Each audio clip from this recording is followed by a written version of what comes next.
Question है लिखा हुआ आपके सामने, भाव्या, साक्षी और पार्टनर्स। ध्यान से देखिएगा, क्वेश्चन है भाव्या और साक्षी, ये दो पार्टनर्स हैं, एक भाव्या बेटा और एक साक्षी हमारे लिए पार्टनर्स हैं दो। ओके जी,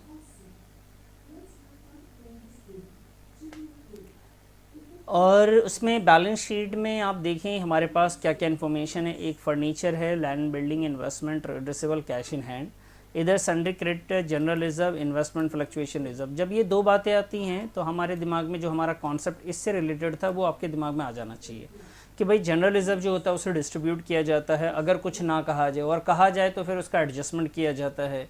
इन्वेस्टमेंट फ्लक्चुएशन रिजर्व उतना डिस्ट्रीब्यूट करते हैं जितने का एडजस्टमेंट हो जाता है, जो बच जाता है वो अमाउंट हम डिस्ट्रीब्यूट करते हैं। तो ये तीन, जब भी आपको कोई चीज़ें गुडविल दिख जाए कहीं पे, आपके पास जनरल रिजर्व कहीं दिख जाए, आपको advertisement, suspense, profit and loss दिखे, तो आपने जो भी पीछे पढ़ा है वो बिल्कुल फ्लैशबैक वाला जो है ना बिल्कुल सामने आ जाना चाहिए। हाँ भाई ये मुद्दा था हमारे पास, उसको ऐसे ट्रीट करना है।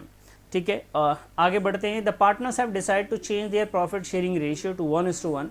पार्टनर्स ने ये डिसाइड किया है कि जो प्रॉफिट शेयरिंग रेशियो होगा 1:1 होगा। पहले इनका प्रॉफिट शेयरिंग रेशियो बेटा 3:2 था, तो ओल्ड रेशियो आपको 3:2 दिख गया, न्यू रेशियो 1:1 है with the immediate effect for the purpose they decided. उन्होंने ये बोला है कि जब रेशियो चेंज करेंगे तो उन्होंने कुछ और भी बातें को डिसाइड किया। पहला, इन्वेस्टमेंट की वैल्यू करिए। इन्वेस्टमेंट यहाँ पे आप देख सकते हैं 30,000 रुपये का इन्वेस्टमेंट था, आज उसकी जो वैल्यूड है, ये वैल्यूड जो है ना बेटा इसका मतलब है ये मार्केट वैल्यू। ध्यान रखिएगा, ये जो वैल्यू आप बता रहा हूँ मैं, यहाँ पे लिखा हुआ है ये मार्केट वैल्यू है। तो आप देखिए 30,000 रुपये का जो इन्वेस्टमेंट था वो एक्चुअल में कितने का इन्वेस्टमेंट हो गया बेटा, वो इन्वेस्टमेंट हो चुका है 20,000 रुपये का। तो आपको साफ साफ दिख रहा होगा सर 10 का नुकसान हुआ। और आपको इन्वेस्टमेंट फ्लक्चुएशन रिजर्व का अगर कॉन्सेप्ट याद है तो उसमें आपको याद होगा कि जो 10,000 का नुकसान होता है वो इन्वेस्टमेंट फ्लक्चुएशन रिजर्व से हम लोग बराबर कर देते हैं। तो 20,000 में से 10,000 उससे एडजस्ट हो जाएगा, बाकी का जो 10,000 इन्वेस्टमेंट फ्लक्चुएशन रिजर्व का है वो हम लोग डिस्ट्रीब्यूट कर देंगे। ये इन्वेस्टमेंट फ्लक्चुएशन रिजर्व से रिलेटेड था। गुडविल वैल्यूड वाला है, तो आपको पता है कि वैल्यूड का क्या होता है, गेनिंग एंड सैक्रिफाइसिंग में एडजस्ट किया जाता है। General reserve not to be distributed है, नॉट टू बी डिस्ट्रीब्यूटेड है मतलब को इसको भी एडजस्टमेंट्स करना है गेनिंग एंड सैक्रिफाइसिंग में। क्वेश्चन ने क्या बोला, उन्होंने बोला कि आप जर्नल एंट्री तो दिखाएंगे साथ साथ में वर्किंग्स दिखाएंगे। सर यहाँ पे वर्किंग का मतलब है बेटा आप इन्वेस्टमेंट की आप ये पता कीजिए कि गेनिंग रेशियो क्या है, सैक्रिफाइसिंग रेशियो क्या है, ये जो है ये वर्किंग का पार्ट आएगा। ठीक है, तो गेनिंग एंड सैक्रिफाइसिंग आएगा। तो जिन लोगों ने कर रखा होगा प्लीज़ उसको मैच कर लीजिएगा, और जिन्होंने नहीं किया है वो इसको देख लें। ठीक है, यहाँ से हम लोग प्रैक्टिकल क्वेश्चन कर रहे हैं, और प्लीज़ आप बिल्कुल भी, अब मैं आपको फ्रेंकली बताऊं कि यहाँ से जो है ना आपका मेहनत ना और डबल होने वाला है अगर कॉन्सेप्ट याद है तो। ठीक है, तो आप देखते चलिए, और जिनको कॉन्सेप्ट याद रहता है उनके लिए तो बहुत आसान लगेगा आप करने में। अच्छा सर, चलिए स्टार्ट करें। अब अपने क्वेश्चन पे आते हैं, हम लोग सॉल्व कैसे करेंगे। तो भाई सॉल्यूशन में हमारे पास क्या होगा कि हम पहले तो करेंगे इसकी जर्नल एंट्री। तो सर जर्नल एंट्री में हमें कुछ स्पेस छोड़ के वर्किंग, तो आप वर्किंग चाहे तो पहले भी बना लिया करें, इतना बड़ा इशू नहीं है, वर्किंग में हम पहले ही बना लेते हैं इस क्वेश्चन में। तो हमारे पास जो वर्किंग है वो उसमें हम लोग सेक्रीफाइस और गेन पता करने वाले हैं। तो ये लीजिए जी, हमने लिखा sacrifice slash gaining share, gaining share, और यहाँ से हमने क्या किया भाई, ओल्ड शेयर माइनस का न्यू शेयर करना था। सर गेनिंग शेयर के लिए क्या करना था, ओल्ड शेयर्स और न्यू शेयर को माइनस करना था। तो जो जो पार्टनर्स है उसका आपको लिखना है यहाँ पे, जो भी पार्टनर्स है आपके पास, जैसे आपके पास एक है भाव्या, तो आप भाव्या लिख लीजिए। ठीक है जी, दूसरे जो पार्टनर है वो है साक्षी, साक्षी का शेयर आप लिख लीजिए ओल्ड वाला। तो ओल्ड शेयर और न्यू शेयर, तो न्यू शेयर तो मैं दिखा रहा हूँ आपको 1/2 है, 1:1 न्यू शेयर था। तो ओल्ड रेशियो बेटा 3:2 यानी 3/5 एंड 2/5। इसका एलसीएम ले लें आप, 6 5 बोले तो 1/10, इसको भी कर लें आप 4 और 5 10 बोले तो माइनस का 1/10। तो ये तो गेन हो गया बेटा, ये सेक्रीफाइस हो गया। ठीक है, अब जहाँ जहाँ पे इसका यूज़ होगा गेन और सेक्रीफाइस का वहाँ पे यूज़ करेंगे। ठीक है, तो सबसे पहले हम आते हैं, इन्वेस्टमेंट की एंट्री लिखी हुई थी आपके पास बुक है, आप उसमें देख सकते हैं इन्वेस्टमेंट की लाइन थी। तो सबसे पहले इन्वेस्टमेंट की जो वैल्यू हुई है 30,000 से उसकी वैल्यू कम होके 20,000 पे पहुँच गई है। तो इसका मतलब इन्वेस्टमेंट जो है उसका नुकसान हो गया 10,000 का। तो इन्वेस्टमेंट एसेट्स होता है। अगर आप कॉन्सेप्चुअली देखें तो इन्वेस्टमेंट जब एसेट्स है और एसेट्स की वैल्यू डिक्रीज हो रही है तो वो तो क्रेडिट होना चाहिए। हाँ जी सर। तो अगर मैं जर्नल एंट्री स्टार्ट करूंगा तो मैं इन्वेस्टमेंट को सबसे पहले करूंगा क्रेडिट, और इन्वेस्टमेंट फ्लक्चुएशन रिजर्व को करूंगा मैं डेबिट। ये रहा जी investment fluctuation reserve account debit to investment. तो इन्वेस्टमेंट फ्लक्चुएशन रिजर्व कितना आएगा बेटा, ये तो हमेशा जितना दिया रहता है रिजर्व उतना उतार लेते हैं हम लोग, और इन्वेस्टमेंट की जितनी वैल्यू कम हुई है सिर्फ वो लिखेंगे। तो 20,000 रुपये का इन्वेस्टमेंट फ्लक्चुएशन रिजर्व है हमारे पास, जिसमें से इन्वेस्टमेंट का नुकसान सिर्फ 10,000 रुपये हुआ है।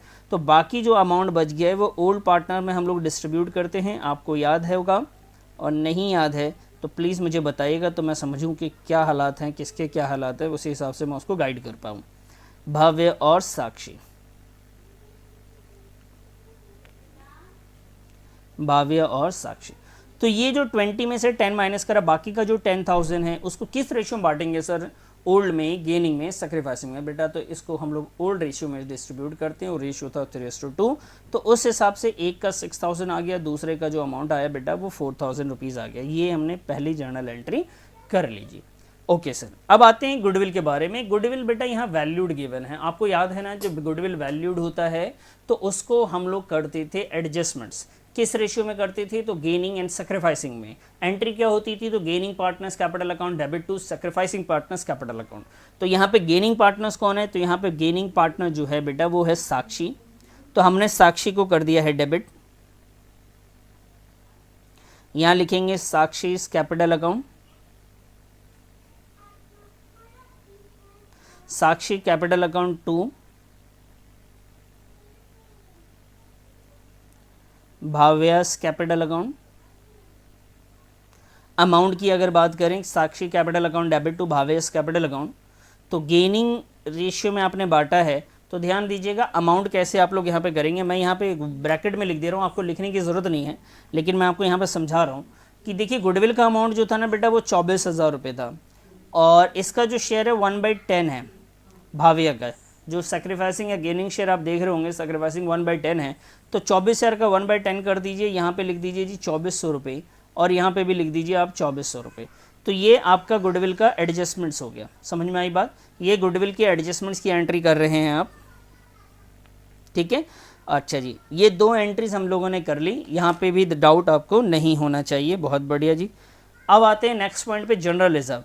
आपको याद है जनरल रिजर्व दो तरीके होते हैं, या तो आप डिस्ट्रीब्यूट कर सकते हैं या तो डिस्ट्रीब्यूट नहीं कर सकते। अगर आप डिस्ट्रीब्यूट करेंगे तो इसको ओल्ड रेशियो में करेंगे, और नहीं करेंगे तो उसका एडजस्टमेंट करना पड़ेगा। और वो एडजस्टमेंट किस रेशियो में होगा, तो वो एडजस्टमेंट होगा बेटा गेनिंग एंड सैक्रिफाइसिंग रेशियो में। तो आइए हम लोग जनरल रिजर्व के बारे में भी बात कर लेते हैं। जनरल रिजर्व के लिए भी जब गेनिंग सैक्रिफाइसिंग होना है तो सेम ही एंट्री होगी, gaining partners capital account debit. तो gaining partners capital account debit, तो आप लिखेंगे साक्षी कैपिटल अकाउंट डेबिट। अच्छा सर, एक बात मुझे बता दें कि ये जो आप लिख रहे हैं कि gaining partners capital account debit, दोनों एंट्री सेम है क्या, साथ में भी कर सकते थे? हाँ बेटा कर सकते हैं, लेकिन बेहतर है कि आप अलग अलग करें, उसमें कोई प्रॉब्लम नहीं है। अगर आप अलग अलग करेंगे तो ज़्यादा अच्छा है, गलती अगर होगी भी तो एक पार्ट में होगा, दूसरे में तो कम से कम नहीं होगा। ओके सर, जनरल रिजर्व जो है सर उसका अमाउंट भी क्या करेंगे, बिल्कुल इसी तरीके से उसके अमाउंट को भी लेंगे जिस हिसाब से आपने गुडविल का अमाउंट को लिया था। जनरल रिजर्व का अमाउंट आप चेक करिए तो बेटा वहाँ है 23,400, उसका 1/10 कर दीजिए, तो ये अमाउंट आ रहा है 2340, और ये अमाउंट आ जाएगा 2340। ये जो मैंने कैलकुलेशन आपको करके दिखाया है ना, ये वाला जो कैलकुलेशन है, इसे करने की ज़रूरत नहीं है, अभी आप ज़रूर नोट करें, एग्ज़ाम में करने की ज़रूरत नहीं है। यहाँ पे आप ज़रूर इसलिए नोट कर लें कि आपको याद रहे कि ये चीज़ कैसे आई थी। अच्छा सर ये बताएं इसकी नरेशन क्या लिखेंगे। तो बेटा जो पहला नरेशन है वो हमारा क्या था कि जो, ठीक है, इन्वेस्टमेंट फ्लक्चुएशन रिजर्व जो था, इन्वेस्टमेंट फ्लक्चुएशन रिजर्व जो है वो आपने डिस्ट्रीब्यूट कर दिया। आप इतनी सी बात लिख दें, काम चल जाएगा आपका। अच्छा सर, ये क्या है, यहाँ पे गुडविल जो था वैल्यूड था, तो जब गुडविल वैल्यूड होता है बीइंग गुडविल एडजस्टेड, तो आप उसे एडजस्ट करते हैं, आपने कर दिया। जनरल रिजर्व जब डिस्ट्रीब्यूट नहीं करना होता तो उसको भी आप क्या करते हैं बेटा, एडजस्ट करते हैं। तो बीइंग जनरल रिजर्व लिखना पड़ेगा आपको, बीइंग जनरल रिजर्व एडजस्टेड। अच्छा सर ये प्रॉब्लम है। हाँ जी, ये 3 पॉइंट दिए गए थे, हमने तीनों कर लिए हैं। ये बात आपको समझ में आ गई। उन्होंने बोला था वर्किंग भी बनाइए, तो आपने वर्किंग भी तैयार कर लिया। और यहाँ पे तो सर ये लीजिए, मैं यहाँ पे दिखा देता हूँ अमाउंट। सभी के अमाउंट जितने भी लोगों ने जवाब दिए सबके सही हैं। अरसलान ने एक जगह 2400 प्लस 2409 रुपये लिखे हैं, पता नहीं 9 रुपये कहाँ से आए उसके बाद, शायद ज़्यादा हो रहा होगा तो 9 रुपये उसने दे दिए होंगे।